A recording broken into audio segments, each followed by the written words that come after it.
Salut tout le monde. On est dans ma Sechet Sukkah Daf, Kaf Zayin, page 27. Et on est au niveau de la Mishnah ici. Donc, אז ככה, רבי אליעזר אומר, 14 סעודות חייב אדם לאכול בסוכה. אחת ביום ואחת בלילה. Pour Rabbi Eliezer, on doit manger 14 סעודות dans la souka, une le jour, une la nuit. La même, c'est que, et alors évidemment, on sait que ce n'est pas la halakha, mais ceci étant, on sait aussi que c'est bien de l'achmir, et enfin, c'est bien d'essayer de faire cette mitzvah, et nous permettre de faire 14 seudas dans la souka. De faire au moins une seuda le jour et une seuda la nuit, pendant les 7 jours de souka. Bon, c'est ça la vie de Rabbi Eliezer. Chachamim omrim en adavar kitzpa. Pour Chachamim, il n'y a pas de mesure à ça. Kavana, on doit être dans la souka. On doit être dans la souka et on n'est pas obligé de manger. Si la personne veut manger, elle mange. Si elle ne veut pas manger, elle n'est pas obligée de manger. Chutz milel yom tov harishon, à part la première nuit, chez le Chag, Bilvad, où là, on n'a pas le droit de jeûner, on est obligé de manger. Et comme on est obligé de manger, on est obligé d'être dans la souka. Donc, ça, c'est la première marque. Vodamar Rabbi Eliezer, Mishel lo achal leil yom tov harishon, Yashlim leil yom tov haachron, shel Chag. Celui qui n'a pas mangé la première nuit, il peut rattraper ça la dernière nuit. Alors, juste pour comprendre ce qu'il est en train de dire, on va le voir dans la Gemara. On ne peut pas récupérer. Ce qui est perdu est perdu.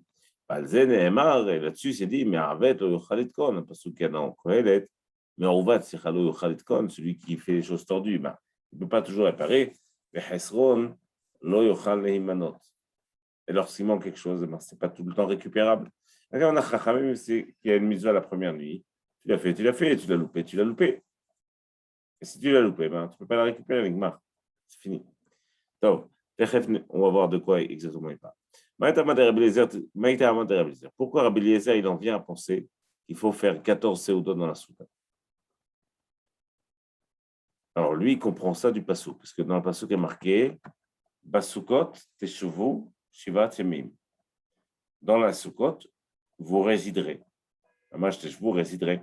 Et donc, Rabbi Eliezer comprend que Teshuvu Ken Tadourou, comme on réside à la maison. Ma dira achad beyom achad balayla. De la même manière que quand on est à la maison, on mange un repas le jour, un repas la nuit. Alors, à l'époque, effectivement, il ne faisait évidemment pas 3 repas comme on a l'habitude, petit déjeuner, souper. Il faisait 2 repas. C'est la raison pour laquelle, d'ailleurs, Shabbat, on fait Seuda Shlishit. C'était une manière de rajouter. On rajoute une 3e Seuda, un 3e repas. C'était quelque chose d'exceptionnel pour le Shabbat. Tous les jours de la semaine, on mange 2 repas, un le jour, un la nuit, un jour, un le soir plutôt. Donc, de la même manière qu'à la maison, on mange 2 repas. Alors, dans un souka, on doit manger 2 repas. Absuka, Rabanan, Kedira. Donc, Chachamim, qu'est-ce qu'ils font avec ce mot Kedira?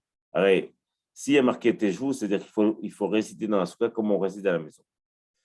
Alors, Chachamim aussi, ils sont dans le Shimsa, ils disent Madira, Hibaï, Achid, Hibaï, Lo, Achid. Quand tu es chez toi, si tu veux, tu manges, si tu veux, tu ne manges pas.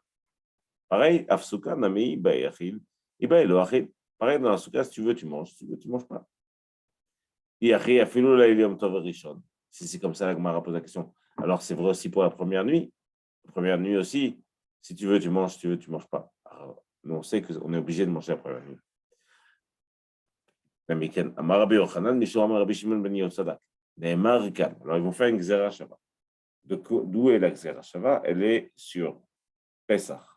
À Pesach est marqué Barishon Be'arba Asar Yom Lachodesh Ba'erev Tochlu Matzot. Le soir, le 14 du mois, en l'occurrence de Nissan, le soir, vous mangerez des matzot. Ad Yom Ha'echad Ve'esrim Lachodesh Ba'erev. Chachamim disent. Et dans la Soukot, il est marqué, dans Soukot aussi, il est marqué Bachamisha Asa. C'est on va faire une Xera Shava. De la même manière que dans Pesach, on a vu le mot Chamisha Asa, il vient nous dire qu'il y a une obligation de manger ce soir-là. Pareil, le mot Chamisha Asar dans Soukot, il vient nous dire qu'il y a une obligation de manger. נאמר כאן 15. C'est marqué ici, comme il y en a dans Sukkot. ונאמר 15 בחג המצות. Et concernant les matzot à Pesach, il est marqué aussi 15. מה להלן, לילה הראשון חובה. De la même manière qu'on sait, nous, déjà qu'à Pesach, la première nuit, parce qu'il y a marqué qu'il faut manger des matzot. La première nuit, c'est obligé de manger le matzah. Et après à Pesach, tu n'es pas obligé de manger la matzah. Si tu veux pas manger ni pain ni matzah, enfin, pain, tu peux pas avoir. Si tu veux manger sans matzah, sans rien, tu veux manger juste des légumes, par exemple, tu as le droit. C'est juste le premier soir, tu es obligé de manger la matzah. Pareil à Souka, hein. Le premier soir, tu es obligé de manger. Les autres soirs, si tu ne veux pas manger, tu ne manges pas. Les autres jours, bien sûr. איפה אנחנו כאן? מה לילה הראשון חובה מכאן ואילך רשות? אף כאן, שינו בסוכה, לילה הראשון חובה מכאן ואילך רשות, les autres jours, tu n'es pas obligé de manger. ואתה מנהלן, et là-bas dans Pesach, d'où on sait qu'on est obligé de manger באמת le premier soir, marquera, parce qu'il y a marqué, c'est marqué une mitzvah mefourech, c'est explicite, il y a marqué, בערב, le soir, תאכלו מצות, vous mangerez des matzot. Katov, Kavaro, Chova. Mettre la Torah fixée que c'était quelque chose une mitzvah obligatoire. Donc, le premier soir de Pessah, on doit manger des matzot. Par extension, le premier soir de Sukkot, on doit manger tout court, pas des matzot. Mais en tout cas, on doit manger dans la Soukha. Et maintenant, on doit faire une Seouda. Et comment on doit faire une Seouda? C'est obligatoirement dans la Soukha. Donc, on va voir la deuxième halakha quand on se dit Rabbi Eliezer. C'était quoi la deuxième halakha? Qu'on peut récupérer la Seouda qu'on n'a pas fait le premier soir, le dernier soir. Alors, juste pour bien comprendre cette Souga, il faut comprendre il y a des korbanot. Pendant les Chagim, on doit apporter des korbanot. La question qu'on verra à la fin de cette Gemara, est-ce que Shemini Atzeret, donc le 8e jour de Sukkot, est-ce que c'est une fête à part ou est-ce que c'est le 8e jour de Sukkot? Alors, c'est vrai qu'on fait Shechianu, mais est-ce que c'est à part ou est-ce que c'est une extension de Sukkot? En fait, la réponse, elle est qu'il y a deux aspects. D'un certain aspect, c'est une fête à part. Par exemple, on n'a pas le droit d'être dans la Soukha, la Shemini Atzeret. Mais d'un autre côté, c'est aussi une extension de Sukkot. D'où on sait ça? Parce que celui qui a loupé le korban, d'apporter son korban le premier jour de Sukkot, il a jusqu'à Shemini Atzeret inclus pour ramener son korban. Donc, on voit que Shemini Atzeret, c'est une sorte, il a un aspect aussi extension de la fête de Sukkot, en dehors de l'aspect qu'il a comme fête à part entière. De là, Rabbi Eliezer, il comprend, et là, c'est là qu'on voit la grandeur de Rabbi Eliezer, c'est que pour lui, le fait de manger, c'est kadosh, c'est saint. Et donc, quand il mange, lui, il rapporte ça, il ramène ça inévitablement au fait de manger au korbanot, au sacrifice qu'on apporte. Et donc, lui, il regarde les séoudot comme des korbanot. Et donc, il se dit, si on a loupé, de la même manière que si on a loupé le korban le premier soir de Sukkot, le premier jour de Sukkot, on a jusqu'à Shemini Atzeret inclus pour récupérer. Pareil pour les séoudot. Si on a loupé la première séouda, la séouda de Sukkot, on a jusqu'à Shemini Atzeret pour récupérer. Sauf que là-bas, on ne pourra pas manger dans la Sukkot. Donc,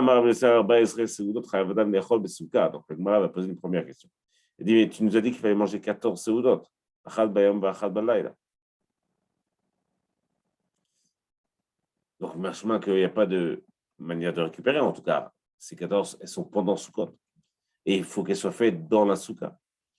Amar Bira, Amar Ami, Chazar Bo Rabbi Eliezer. Bemet, Bira dit, Bemet, il est revenu sur sa parole, Rabbi Eliezer. Et donc, machement qu'il permet, il pense en tout cas comme Chachamim concernant les Seoudot. Au fin de la Gemara pose la question, Mashlim Bemai. Donc, avec quoi il va récupérer? El Meberifta, si tu veux me dire qu'il va faire un repas à part entière.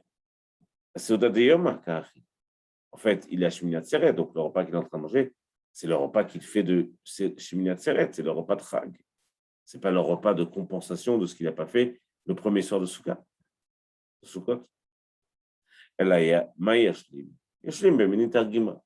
Alors, comment il va récupérer ça? Il va récupérer ça avec toutes sortes de rajouts, de desserts, de gâteaux, de choses qu'il va rapporter, en plus du repas qu'il fait de Yom Tov. Bémet, quand par exemple Shabbat tombe Rosh Chodesh, plutôt Rosh Chodesh tombe Shabbat, c'est vrai qu'on dit de rajouter quelque chose. C'est comme si que chaque Chag, elle va avoir sa part sur, en tout cas, une partie de la Séouda. La Séouda de Shabbat, ça va être la Séouda de Shabbat. Mais si c'est Rosh Chodesh, on peut rajouter, on devrait rajouter un petit quelque chose pour Rosh Chodesh. Comme si que ce que je mange là, cette part-là, elle est pour Rosh Chodesh. Parce qu'il y a une forme de Kedusha, chez nous en tout cas, qu'on ne transmet que par le fait de consommer. C'est pour ça qu'on est tellement dans les repas. Baruch Hashem. On enseigne aussi que s'il a rajouté des choses dans son repas, il y a de ça. Il a fait la mitzvah. Sha'al, apotropos, c'est l'agripas. L'apotropos, c'est celui, l'intendant, celui qui gère. Agrippas Amen, quand on était jeune, il y avait un tuteur, je crois, je ne sais plus comment on appelle ça, quelqu'un qui l'éduque. Il a posé la question à Rabbi Eliezer, Kegon Ani, il dit, et moi, qu'est-ce que je dois faire? Je mange qu'un repas par jour. Comment je fais pour récupérer? Peut-être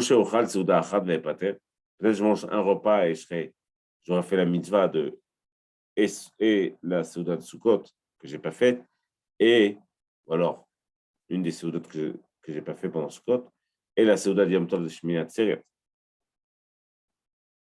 Amarlo, il lui a répondu, Rabbi Eliezer,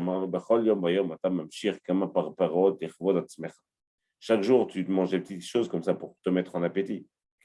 Ça t'arrive à le faire. Là, tu ne peux pas rajouter un petit quelque chose pour respecter ton créateur. C'est un effort. On lui a posé aussi une question. Alors, on lui a posé une question qui concerne aussi les Sukkot, les mitzvot qu'on fait à Sukkot. Et ici, alors ici, c'est un autre aspect de Gdusha qu'on voit avec Rabbi Eliezer.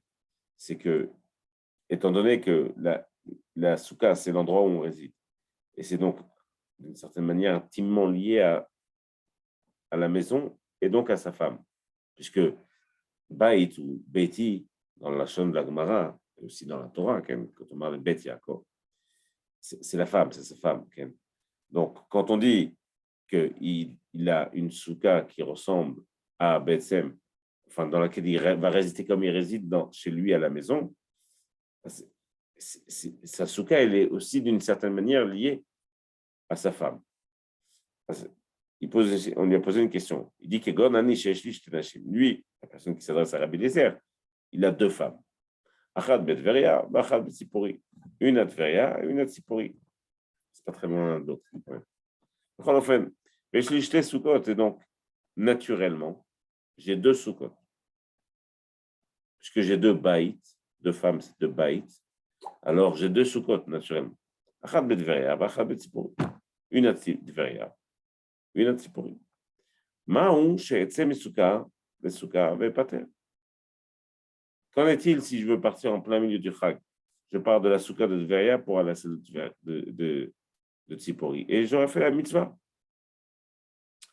Amar lo, il a dit, lo shani omer kol hayotze misuka le souka, batel mitzvota shel rishona. Pour Rabbi Eliezer, la souka qu'on fait, on doit y rester pendant 7 jours. Et on doit rester dans cette souka pendant les 7 jours, et pas dans une autre souka. Et donc, comme toi, Rabbi Eliezer, tu dis que si quelqu'un quitte sa souka pour aller dans une autre souka pendant Sukkot, il a annulé le mitzvot qu'il avait fait dans la première souka. Il a annulé rétroactivement, puisque pour Rabbi Eliezer, il ne faut pas quitter sa souka. Et certainement pas pour aller dans la souka de quelqu'un d'autre.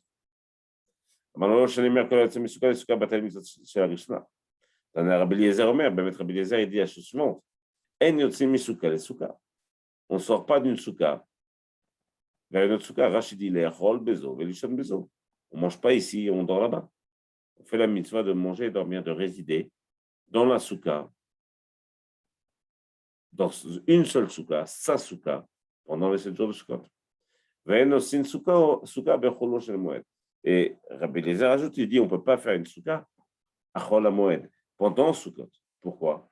Parce que inévitablement, la souka doit être une souka de 7 jours. Et donc, une fois qu'on a loupé le premier jour, tu ne peux pas faire de souka pour Rabbi Eliezer après, puisque ce ne serait pas une souka de 7 jours, puisque tu as loupé le premier jour. Et donc, la souka dans laquelle tu vas rentrer à Chol Hamoed, en tout cas celle que tu vas faire à Chol Hamoed, elle n'a aucune valeur. Pour Rabbi Eliezer, effectivement, la notion de maison et de souka, elle tombe sur les 7 jours de Sukkot d'une seule manière. Les Chachamim omrim, et Chachamim me disent, Yotzin Misuka, c'est la halakha, évidemment. Yotzin Misuka, les souka, on peut partir d'une souka pour aller dans une autre souka. Mais aussi une souka, Becholo Shel Moed.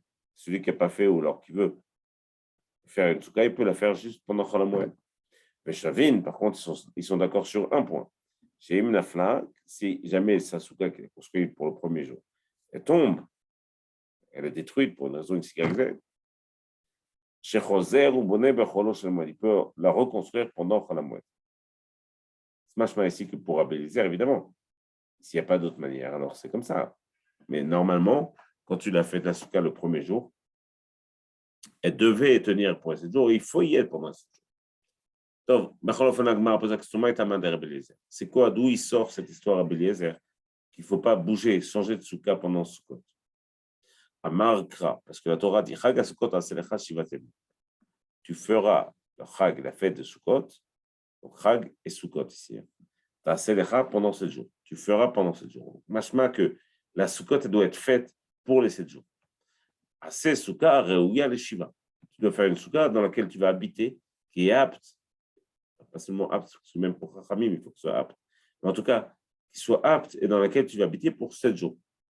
Rabbanan Chikama, Rachmana. Pour Chachamim, ils comprennent différemment. Assez Sukkah Bechag. Et nous, tu dois faire une Sukkah pour le Chag. Non, mais je sais comment, aucune importance comment, mais il faut que tu aies une souka pour le Chag. J'avais une chez Nafla, chez José au Bonneota, ils sont d'accord. On reprend la Braïta. Ils sont d'accord pour dire que si jamais elle est tombée pendant le Chag, on peut la reconstruire vers le Moed. Agma des Pishita, évidemment. Agma Amaou de Temahai, Achitihi, Venan Shiva, Kamashmalan. Non, tu aurais pu dire alors, en tout cas pour Rabbi Eliezer. Tu aurais pu dire que non, à partir du moment où c'est une autre souka, parce que tu l'as reconstruite, elle est considérée d'une certaine manière comme une autre, et donc elle n'est pas valable pour les 7 jours, et donc il n'y a plus de mitzvah de souka pour toi. Kamash malan que non, on ne va pas dire ça, puisque c'est la même souka, juste que tu l'as reconstruit, même pour Rabbi Eliezer, c'est bon. Rabbi Eliezer Omer, Keshem Shen Adam Yotzem Idechovato Be'am Tov Arishon Shel Chag. Donc il va renforcer maintenant cette idée, Rabbi Eliezer.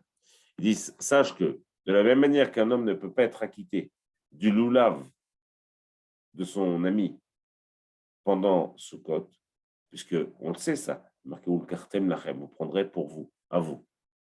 Je ne peux pas faire la mitzvah avec le loulav de quelqu'un d'autre. Il faut que le loulav il soit à moi au moment où je vais faire la mitzvah de Sukkot, de loulav, pardon.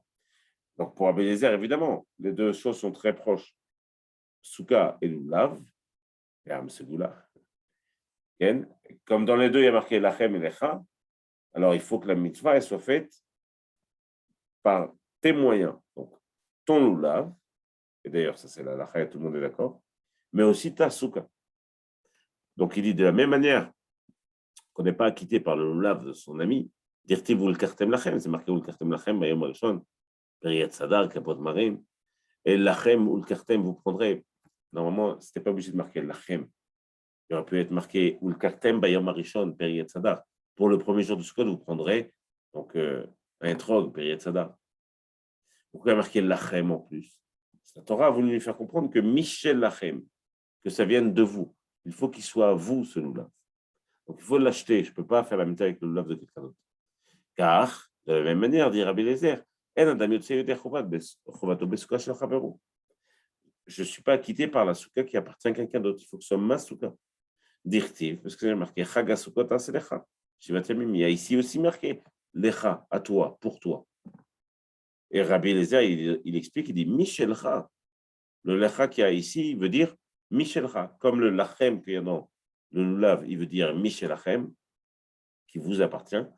Pareil, dans la souka, il faut que la souka t'appartienne. Les Chachamim me vont expliquer différemment.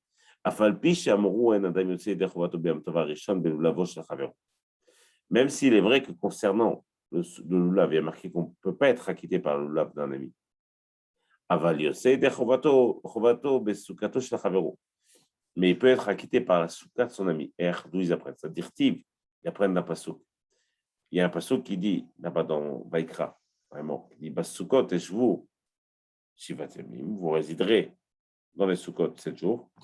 Kol ha'ezrach be'Israël, Yeshvu Basukot. Chaque citoyen ou tout citoyen d'Israël résidera dans la souka. D'ailleurs, le mot Ezrach ici, je traduis pas tout à fait correctement comme citoyen, mais en tout cas, le mot Ezrach ici, il est employé assez rarement. Le mot Ezrach. Et donc là, effectivement, à Kavana, que tout le monde doit être dans la souka. Rachid dit ici, quand la Ezrach, de Mashma Souka Achat, de ce passage, je comprends qu'il peut y avoir une souka où tout Israël va rentrer. Kavana, pas forcément en même temps, l'un après l'autre, mais techniquement, c'est valable. Mais nous, de Mashma Souka Achat Echol Israël, une souka pour tout Israël, une souka pour tout Israël, chez Jvouba Zéacharze, qui vient l'un après l'autre. Et Yefchar chez les Koulan, c'est pas possible que tout le monde ait. C'est pas possible que cette souka appartienne à tout le monde. C'est pas possible que cette souka appartienne à tout le monde, parce que tu fais une souka. Tu la divises par aujourd'hui 8 millions d'habitants, 7 millions et demi. Donc, c'est forcément que cette souka divisée par 7 millions et demi, chaque part ne vaut même pas une prouta, elle vaut rien. Enfin, même pas 10 courantes. Donc, tu vois bien que ce ne sera pas ta souka, et pourtant, la mitzvah de Sukkot sera accomplie, puisqu'il y a marqué que Kol ha'ezrach, chaque citoyen d'Israël pourrait être dans la souka. Mais la même chez Kol Israël, Reugim, les chefs de souka achat. Tu apprends de ce pasouk que tout Israël, techniquement, a le droit de résider dans la même souka. Même s'ils ne seront pas en même temps. En tout cas, ce ne sera pas leur souka. Rabbi Eliezer expliquait le mot lecha comme Michelcha, comme étant à toi. Chachamim, comment explique le mot lecha? Maïda Rishbe. Mais ben, eux, ils viennent expliquer le mot lecha, qui a dans Sukkot, c'est lecha, pour exclure une souka qui aurait été volée. Aval Shoula, mais une souka empruntée, avec la permission de la personne. Ktiv Kol ha'ezrach. Il est marqué Kol ha'ezrach, chaque citoyen. Donc, tu vois bien que pour Chachamim, une souka volée, tu n'as pas fait la mitzvah, parce qu'il y a marqué Basukot, Ragasukot Aselecha. En revanche, une souka empruntée, ou dans la souka d'un ami, tu peux faire la mitzvah, parce qu'il y a marqué Kol ha'ezrach. Tout le monde peut être dans la même souka. Rabbi Eliezer aïe Kol ha'ezrach. Qu'est-ce qui fait ça, Rabbi Eliezer, de Kol ha'ezrach? Pareil. Rabbi Eliezer aussi doit expliquer le fait qu'il y a marqué Kol ha'ezrach. Chaque citoyen d'Israël peut être dans une souka. Maya Vidle. Lui, il a besoin de ce passouk pour expliquer autre chose. Il a besoin d'expliquer ça pour quelqu'un qui se serait converti pendant Sukkot. Alors, au début de Sukkot, il n'avait pas besoin de faire Sukkah. Mais à la fin de Sukkot, il a besoin de faire la Sukkah. D'où on sait qu'il est obligé de faire la Sukkah à chaque moment, parce qu'il y a marqué Kol ha'ezrach. Donc, pour Rabbi Eliezer, ce passouk Kol ha'ezrach, chaque citoyen sera dans la Sukkah à Kavana, même un citoyen qui, au début de Sukkot, n'était pas encore citoyen, puisqu'il n'était pas encore converti. Mais à la fin de Sukkot, il est oui citoyen. Ou alors, une autre configuration avec Katan, chez Nedigadel Ben Taim, un enfant, un garçon, qui aurait eu 13 ans et un jour pendant Sukkot. Et donc, au début de Sukkot, le premier jour de Sukkot, il n'est pas obligé de faire la Sukkah. Mais le dernier jour, il est obligé. D'où je sais ça? Parce qu'il est marqué Kol ha'ezrach. Chaque citoyen, au moment où il devient Ezra, alors, il est obligé d'être dans la Sukkah. Pour Chachamim, étant donné qu'ils sont d'accord avec le fait qu'on peut construire une Sukkah à Chol HaMoed, il n'y avait pas besoin d'expliquer le cas de l'enfant qui devient Bar Mitzvah pendant Sukkot ou de la personne qui se convertit pendant Sukkot. Là, il n'y a pas besoin d'un passage. Tano Rabbanan, on rapporte une brève. Maaseh Rabbi Ilai, Shalach Lakbil Pnei Rabbi Eliezer Rabo. On raconte l'histoire de Rabbi Ilai, père de Rabbi Yehuda bar Ilai, qui a été accueillir son Rav, Rabbi Eliezer, à Lod. Baregel, pendant le Chag. Amarlo Elai, Encha Meshovte à Regel. Il lui dit, tu ne fais pas partie des personnes qui gardent le Chag. זאת אומרת, הואיל ולא עמדת בביתך אצל אשתך, רבי אליעזר dit, puisque tu viens, alors tu n'es pas avec ta femme, tu n'es pas chez toi. Donc tu fais pas partie des personnes qui gardent le Chag là-bas. Shaya Rabbi Eliezer,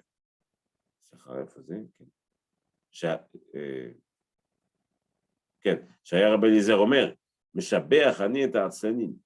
Je louange littéralement les fainéants. Kavana, She'en yotzin mi beten beregel, qui sortent pas de chez eux, de la maison, pendant Sukkot. Parce que pour Rabbi Eliezer, il faut rester chez soi, il faut rester dans la soukha. Et donc, évidemment, il encensait, il louangeait les personnes qui restaient pendant les 7 jours de Sukkot, dans leur soukha. Dirtiv, Vesamarta, Ata. Il y a marqué, il y a un passage qui dit, Vesamarta, tu te réjouiras, Ata, toi, Betecha, à ta maison, mais c'est ta femme ici. Et donc, machma que pendant les 7 jours de Sukkot, il faut être sa mère avec sa femme et les gens de sa maison.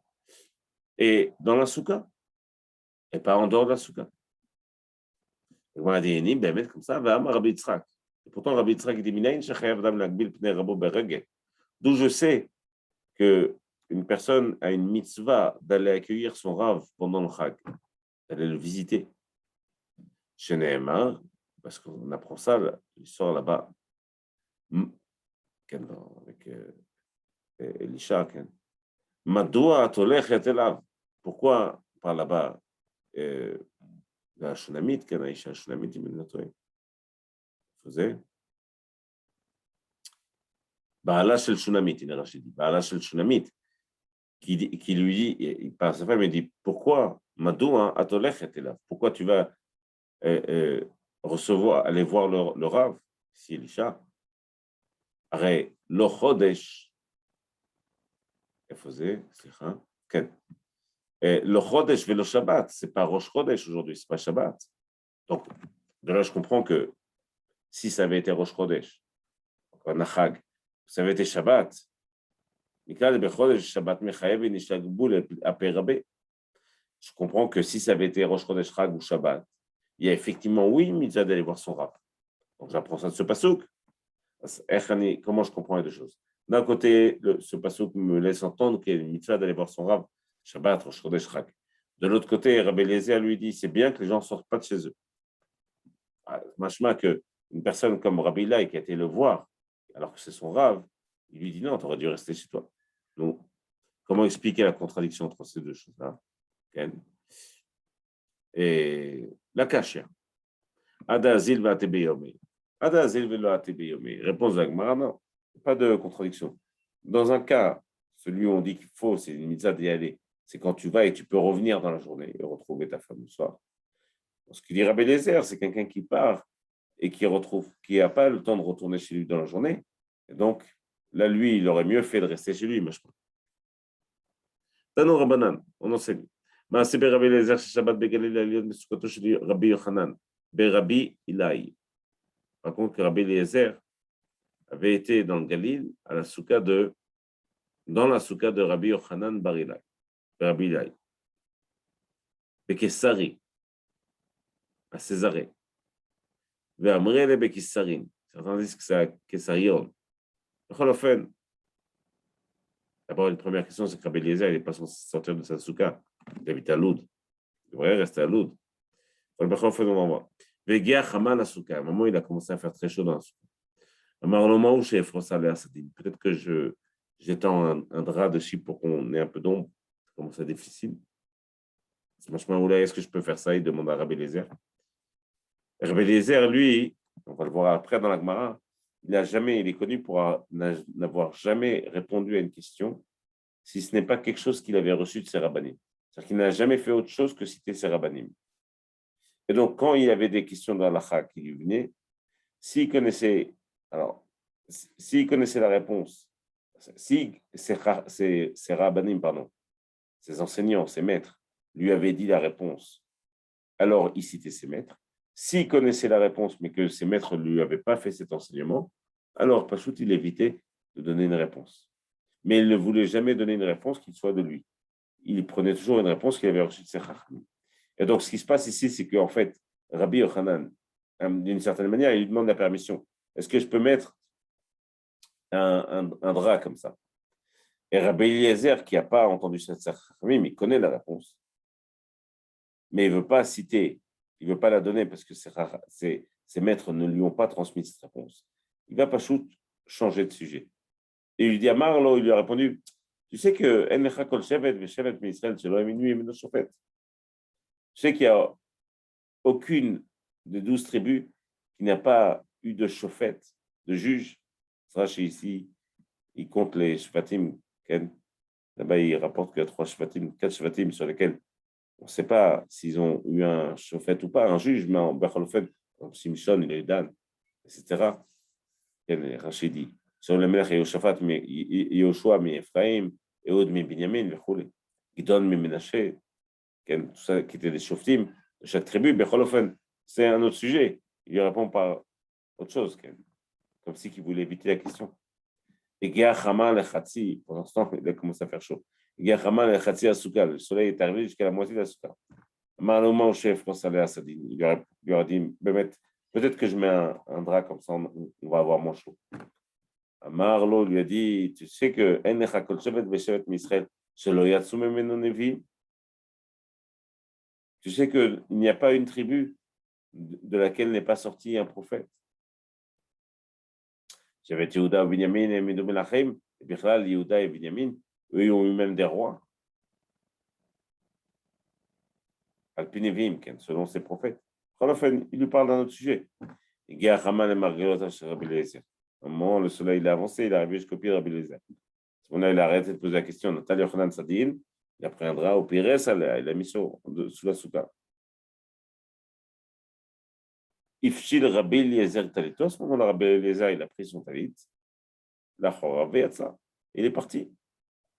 Moi, je qui n'était pas d'accord avec ça. Parce que dès que Rabbi Yochanan a fait ça, il est parti là-dessus. La Gemara dit l'homme est chez Ifligo Bedvarim. C'est pas parce que Rabbi Eliezer ne voulait pas lui enseigner la Torah ou lui répondre. Elle a mipné chez l'Amar Davar, chez l'Oshama Mipirabo. Il n'a jamais dit quelque chose qu'il n'avait pas entendu de la bouche de son maître. L'Olam. Gemara pose une première question. Il dit comment il a fait ça?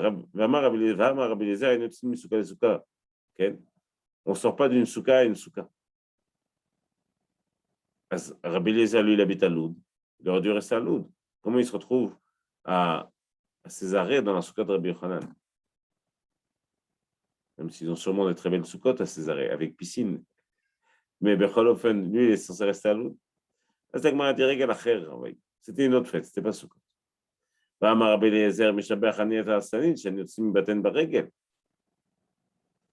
Eliezer il dit, je félicite les feignants qui ne sortent pas d'eux pendant les Chagim, Baregel, les Pessah, les Sukkot, les Shavuot. Et lui, pourquoi il n'est pas à Loud avec sa femme? Ça m'a dit, c'était pas un autre fête, c'était Shabbat Havai, c'était Shabbat. Alors, ben, la Gemara dit, si c'était Shabbat, il aurait pu apprendre ça. Et lui, Rabbi Eliezer, il a un enseignement qui ressemble à ça dans Shabbat. Detnan, Pkakachalon. Pkakachalon, c'est une fenêtre qui est emboîtable dans un mur. Rabbi Eliezer Omer. Rabbi Eliezer, là-dessus, il dit Omer, Bisman shekashur vetanoui pokekinbo.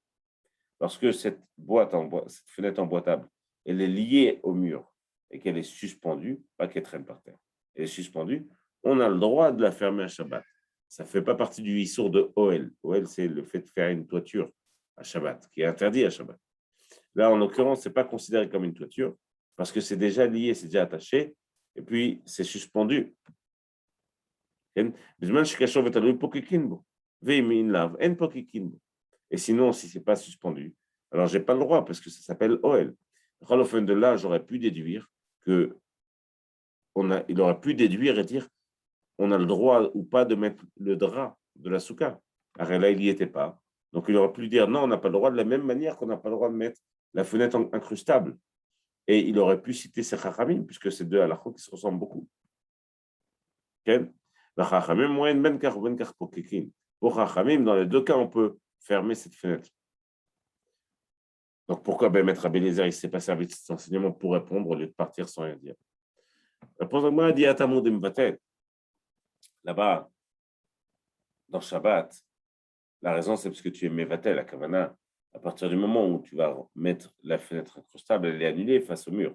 Et donc, c'est peut-être pas considéré comme une nouvelle toiture. Voilà, Achad Elom Mevatel. Mais ici, concernant un souka, étant donné qu'il va mettre un drap et tu comprends bien que tu ne veux pas que le drap soit annulé, considéré comme inexistant face à la souka, puisque Bémet, il vient te protéger du soleil. Là-dessus, Bémet, tu aurais pu dire que la halakha est différente. C'est la raison pour laquelle Rabbi Eliezer n'a pas voulu répondre. Adkan, Masechet Souka Daf Kaf Zayin, page 27.